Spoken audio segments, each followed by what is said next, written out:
More than anything, Jaques wanted to pass university entrance exams in the West African country of Cameroon. But the second half of the exams fell on the Sabbath.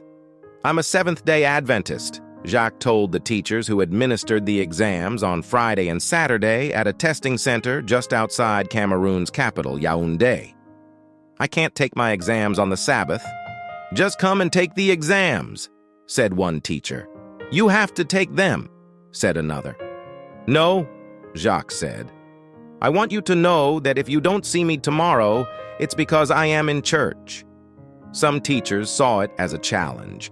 Mockingly, they called him a priest. "You will fail if you don't come, priest," a teacher said.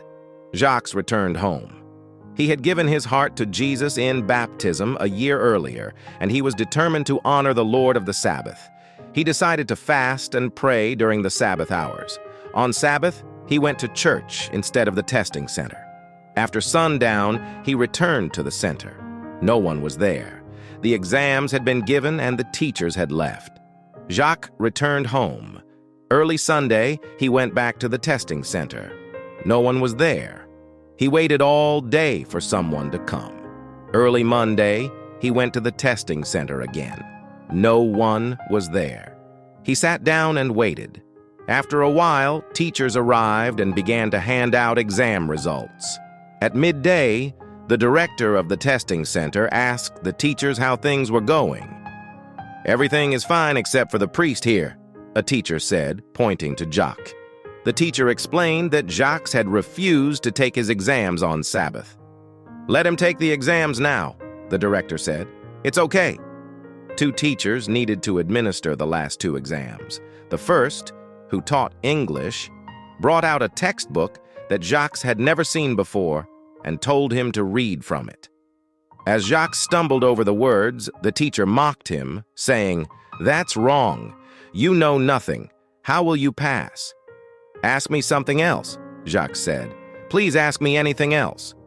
"There will be no more questions," the teacher said. "You will not pass." As Jaques kept pleading, he walked to the door to leave the room. Then he stopped at the door. It was like someone was blocking him or holding him back. He couldn't go out. Without looking at Jaques, the teacher suddenly blurted out, "Don't worry."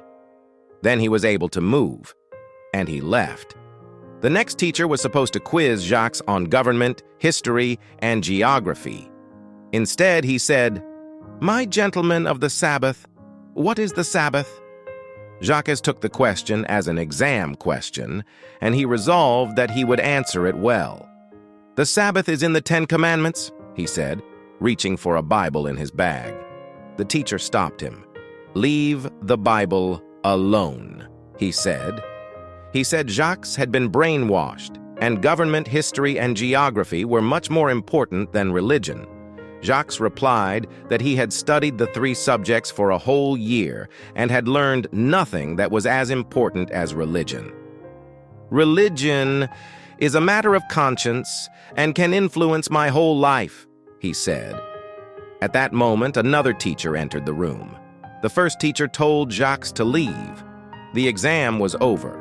Later that day, as Jaques walked back to the testing center for the exam results, a car stopped in front of him. The teacher who had given the English exam poked his head out the car window. "Rejoice," he said.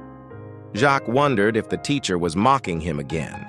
At the testing center, Jaques waited with the other students as a teacher called out the names of those who had passed the exams. Then he heard his name. He had passed. He was shocked. He raised his arms in the air and exclaimed, "God, thank you." Jaques sought out the English teacher to thank him. "You didn't believe me when I told you to rejoice," the teacher said. "We wanted to fail you." "Why didn't you fail me?" Jaques asked. The teacher turned to another teacher nearby. "I wanted to fail him, but I couldn't," he said.